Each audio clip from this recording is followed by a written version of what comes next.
Are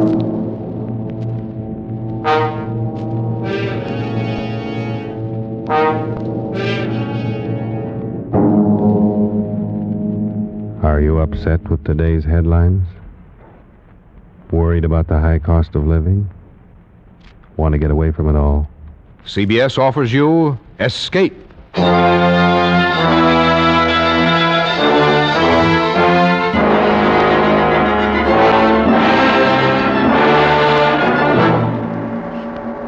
You are the friend of a man living in death, confidant of a ghoul, witness to a nameless terror.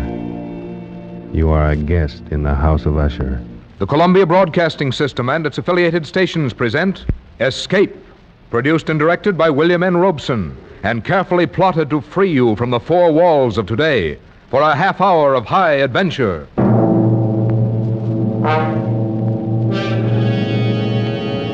Tonight, we escape to a gloom-shrouded moor and a house where dread holds sway, as Edgar Allan Poe recounts it in his famous story, The Fall of the House of Usher.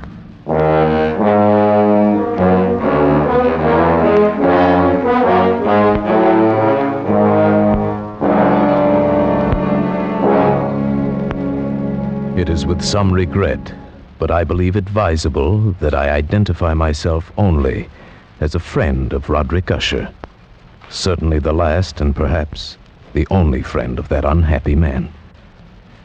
Having only one sister, he was the last male descendant of the ancient House of Usher. Roderick had been one of my boon companions in boyhood, but many years had elapsed now since our last meeting. And so as I held his letter in my hand, not yet opening it, I reflected with no little sadness upon the devious fates that chart our courses and drive old friends away from one another. But then a sudden feverish and nostalgic curiosity laid hold of me, and with fingers made clumsy by their eagerness, I tore open the letter and read, My dear friend, my need of you has so far outgrown my pride that I'm going to request a favor which I realize full well may involve considerable inconvenience to yourself. For some time past, I have been suffering from an acute bodily illness intensified by serious mental oppression, if I may so call it. A horror which looms over me, a horror grown so great I dare no longer face it alone. And so, in all humility, and for the sake of years gone by, I beseech you to come to me at once, here to the family estate in the north. Should events conspire to prevent your coming, then only God may know the consequences. Your friend in desperation, Roderick Usher.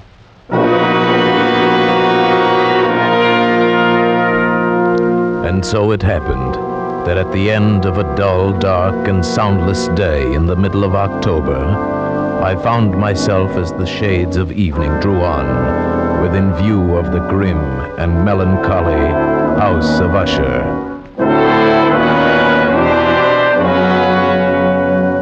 I confess that the first sight of the house, the fungus-covered walls of stone thrusting their crumbling ramparts against the darkening sky, rising out of the sullen, sluggish waters of the black tarn at their base, the bleak and vacant windows staring blindly, the bone-white trunks of decaying trees, these things filled me with a nameless and desolate terror, so that I reined in my horse and sat trembling, half fearing to cross the wooden bridge that led over the waters of the moat and up to the entrance of the House of Usher.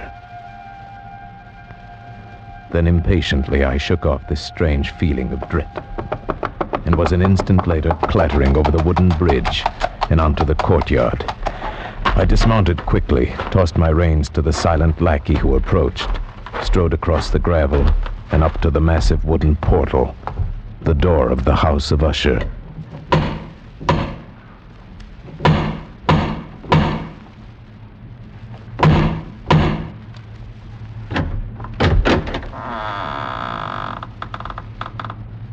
Good afternoon. My name I is... know. You're the friend of Master Roderick. Please come inside, sir. Thank you. But may I inquire how it happens you know me? You have been expected for some time, sir. Yes, true. But also I'm a stranger to you and could be some other visitor. That you could be anyone other than the friend whom Master Roderick expects, sir, would be impossible. You see, no one else would ever come to this house. Then I followed his stealthy footsteps through many dark and intricate passages.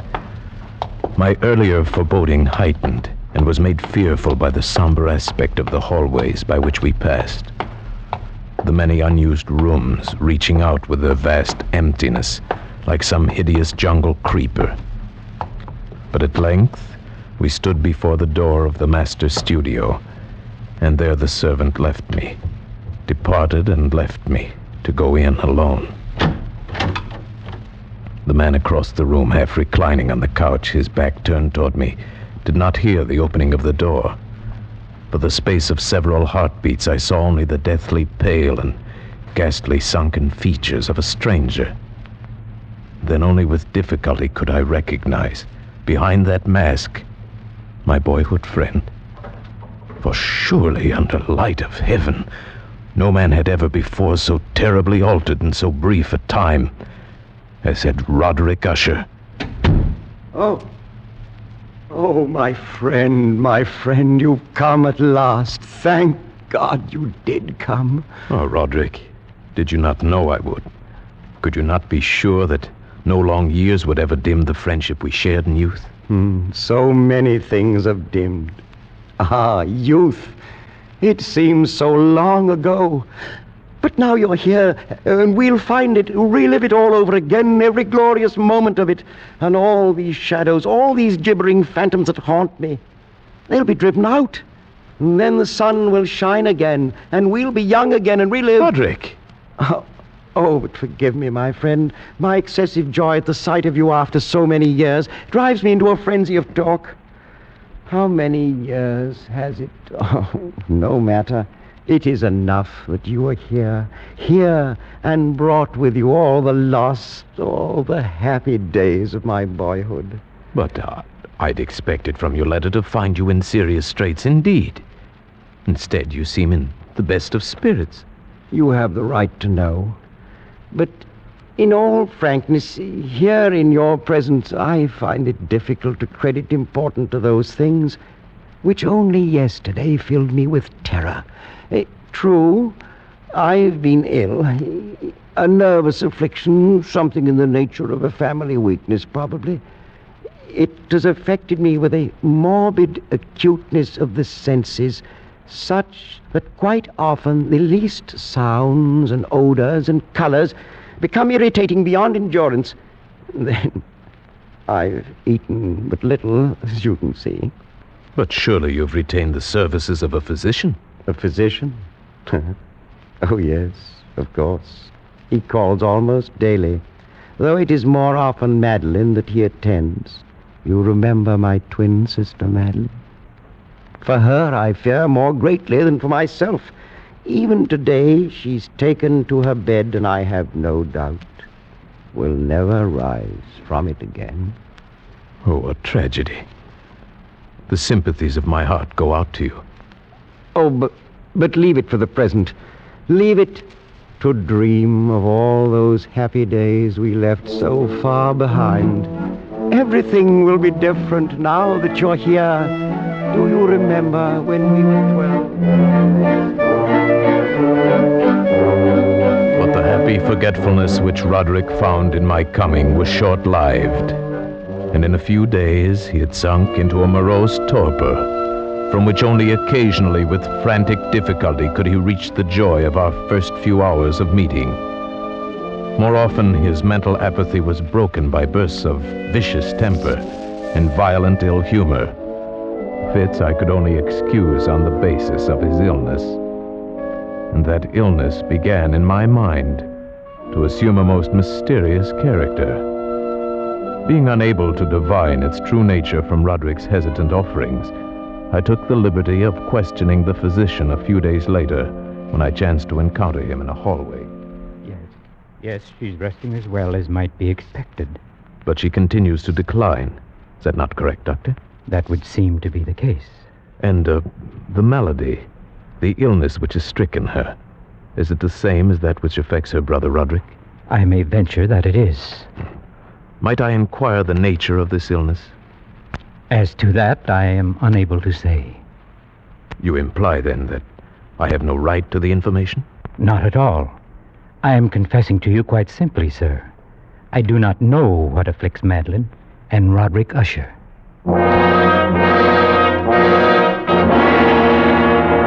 And so a week passed.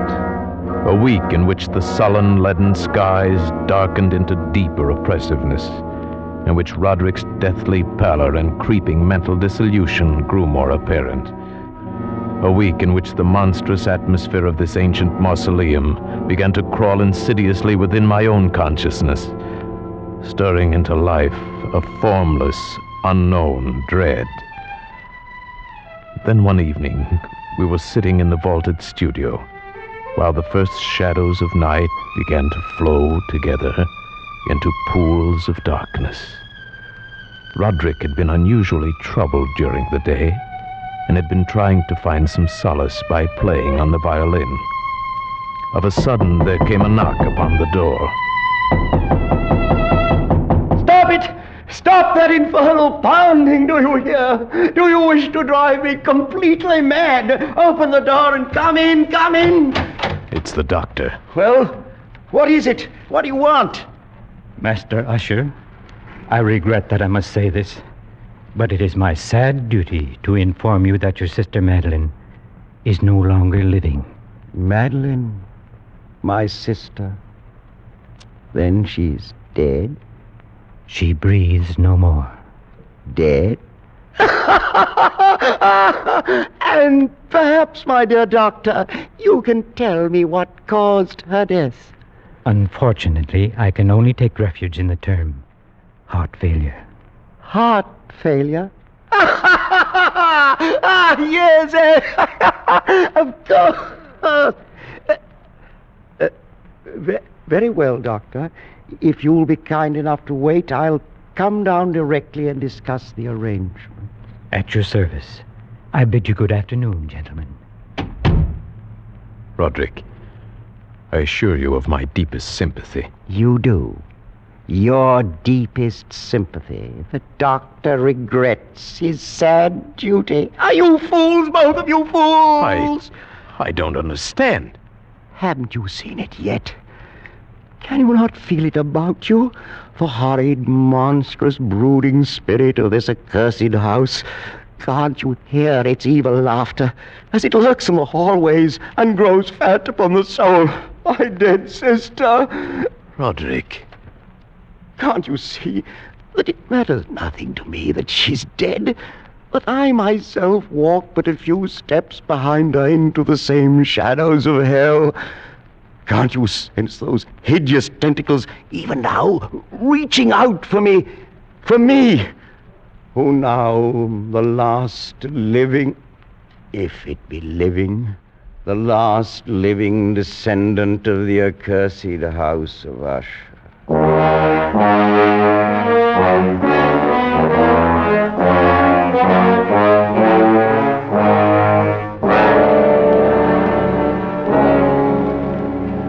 Such was the passing of Madeline Usher, once living, now dead. And her very death, untimely in its aspects, bore to my trembling soul a portent of events yet more hideous, more horrible, and yet to come.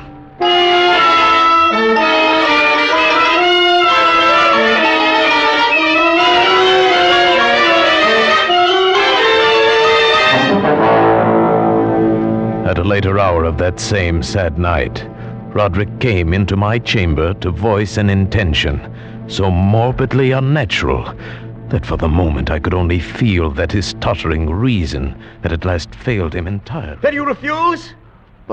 But, Roderick, this is madness. I tell you, before this night is over, the coffin body of my sister shall rest in the vault beneath this house, and if you will not help me, I shall do it myself. But why? Why? I could not stand to think of her buried out there in the dark graveyard, alone among the dead. Roderick, she too is dead. It's fantastic how little we know of death or of life. The doctor says she no longer breathes. She is dead. She was so lovely, was my sister. Roderick. I must keep Madeline near me. Nothing but evil would come of such an act. I can trust no one but you.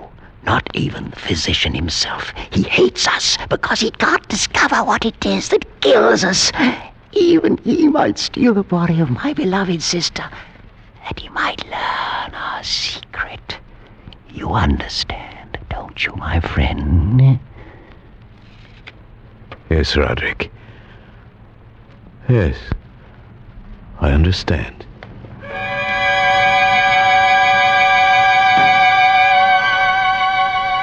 And so it came about. Near midnight, we two alone made our way to an upper chamber of the house. And taking up the black coffin between us, in the shuddering light of candles, we walked the tortuous passageways, slowly descended the curving stairs of stone, passed beneath the moldy level of the earth, forced open a massive and age-rusted door of iron, and stood at last, with our ghastly burden, in a subterranean, dank and musty crypt, underneath the House of Usher. Over here, my friend, on these trestles. Now, a trifle higher with the head. There. Oh, may you sleep in peace and dream, sweet sister. From I who tread the same path soft behind you. Come, Roderick. The thing is done. Oh, wait. Stay a moment. We've not yet affixed the coffin lid. See? I've left it loose so it can be turned back. No, I beg you. A last farewell, no more. Look. Is she not beautiful? Yes, she was very beautiful. Was? Yes, of course. The look of her confused me. But do you not see it too? The warm glow of the cheeks, the eyes shut softly, those lips half parted. Does it not seem that she may rise up and speak to us at any moment? This gruesome place inspires those morbid fancies. Morbid fancies? But now dead she seems to live, and living seems already dead. Man, you seek out madness. You court it with your very thoughts. And if I do, what matters? What value can there be in reason without the hope of life? Dead, you say to me, she is dead. Upon what certainty? Why not with equal reason say instead she lives? And that I, the last of Usher, am the one who is already dead.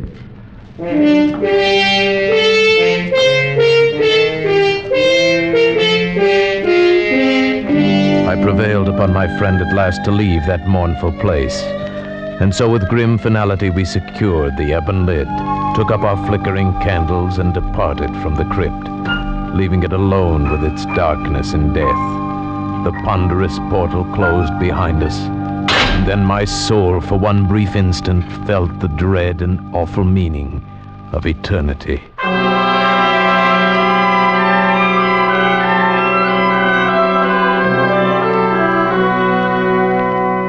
There followed then a week of such dreary gloom and melancholy that my own spirit quavered at the menace of the nameless thing enshadowed in that house. By perceptible degrees, the living soul of Roderick Usher flickered lower. More ghastly grew his pallor, more tremulous the extremity of his terror.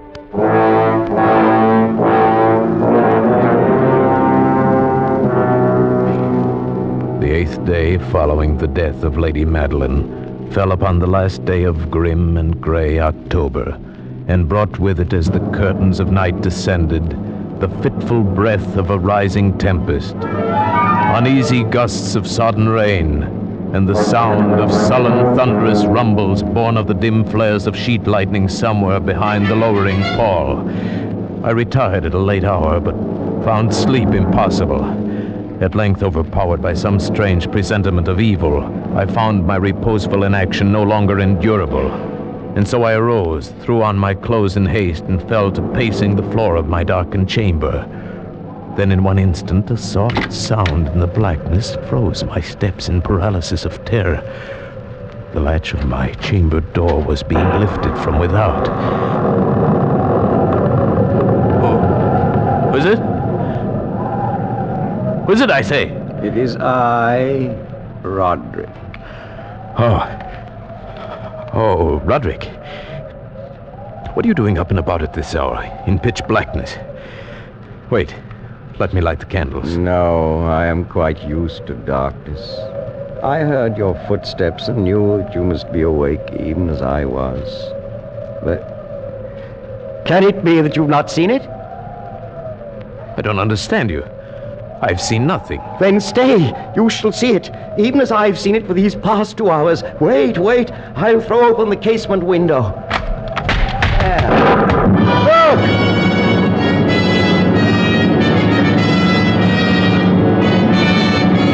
It was indeed a tempestuous yet sternly beautiful night, and one wildly singular in its terror and in its beauty. The exceeding density of the clouds which hung so low as to press upon the turrets of the house did not prevent our perceiving the velocity with which they flew careening from all points against one another. We had no glimpse of the moon or stars, but terrible to behold, the undersurfaces of the huge cloud masses, as well as all terrestrial objects immediately around us, were glowing in the unnatural light of a faintly luminous and clearly visible phosphorescence, which hung like a shroud about the mansion itself. You see, my friend, tonight the thing grows bolder, gathers strength from the storm and from the dead soul it's eaten. No, Roderick, you must not look at this. Here, I shall close this window and pull these curtains. And now, candlelight. Such darkness is the very mother of evil fear. There. Now come, sit here. Suppose I read aloud from some book or another. As you wish. I presume it matters little which. Oh, here. Here is a volume of The Mad Tryst by Canning. Will it serve? As you said, it matters little. I've always found the scene to be quite entertaining, wherein Ethelred dreams of fighting a dragon. Now, let's see. Oh, yes. Here it is. And so Ethelred waited no longer to hold parley with the hermit who mocked him from inside the hut, but feeling the rain upon his back and fearing the rising of the tempest, uplifted his axe and quickly made a hole in the plankings of the door for his gauntleted hand. And now, pulling sturdily, he so cracked and ripped all asunder that the noise of the dry and hollow-sounding wood alarmed and reverberated throughout the forest. Why do you stop? Why, that's strange. I fancied I just heard the very sound I read about. Let us say it was caused by the storm. Pray continue. Oh, yes, the storm. Of course. But Ethelred, upon entering the door, was amazed to perceive no sign of the evil hermit, but instead a dragon of prodigious and scaly demeanor, which sat on guard before a shield of shining brass. And Ethelred uplifted his axe and struck the head of the dragon, which fell before him with a shriek so horrid and harsh, like whereof was never before. What sound is that? Sound? The shriek of a dragon, my friend. Read on. Very well. And now the champion, bethinking himself of the shield of brass, approached across the silver floor to where the shield hung upon the wall. But the shield, not waiting for his coming, loosed and fell upon the silver floor with a mighty great... Roderick, I tell you, something moves within this house. That sound, it reverberated through the very walls. Can you tell me now you did not hear it? Hear it now? Oh, yes, I hear it and have heard it. Long moments, hours, many days have I heard it. Yet I dared not speak. But why? Do you not know we put her living in the tomb?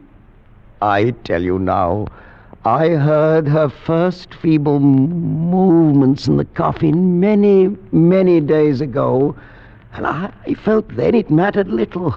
But now she comes to upbraid me for my haste. And that last dread sound, yes, I heard it, the opening of the metal door to the crypt beneath the house. Now she comes here. Have I not heard her footsteps on the stair? Do I not distinguish the heavy and horrible beating of her heart? Madman that I am, I tell you that she now stands without that door. But even now she opens it. There in the flickering light of candles, in the gloom and curtained doorway, stood the shrouded body of Lady Madeline. For one shuddering instant she swayed there. Then as Roderick uttered a single piteous cry, she fell upon him in violent and now final death agonies, and bore him to the floor, a corpse.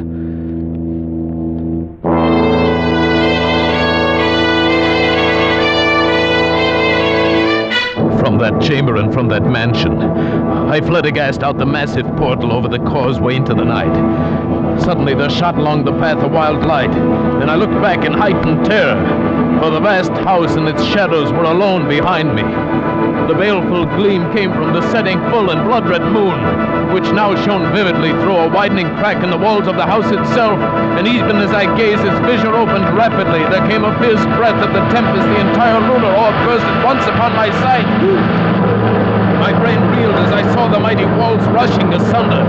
There came a long, tumultuous, shouting sound like the voice of 1,000 waters.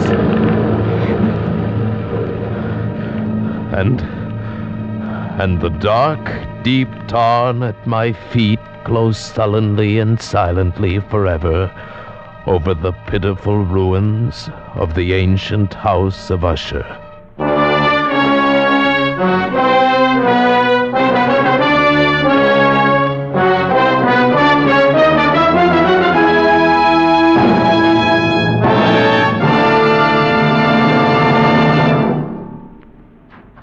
Escape is produced and directed by William N. Robson, and tonight brought you The Fall of the House of Usher by Edgar Allan Poe, adapted for radio by Les Crutchfield, with Paul Frees as the narrator, Ramsey Hill as Roderick Usher, and Sheridan Hall as the physician. The special musical score was conceived and conducted by Cy Fuhrer. Next week... You are the victim of a poorer man, pursued from the west coast of Africa to the west end of London by a dead man's head, which grins at you upside down.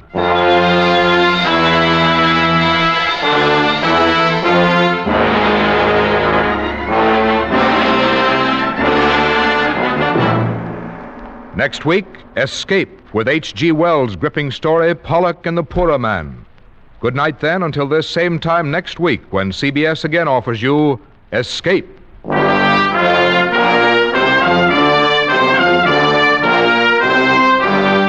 This is CBS, the Columbia Broadcasting System.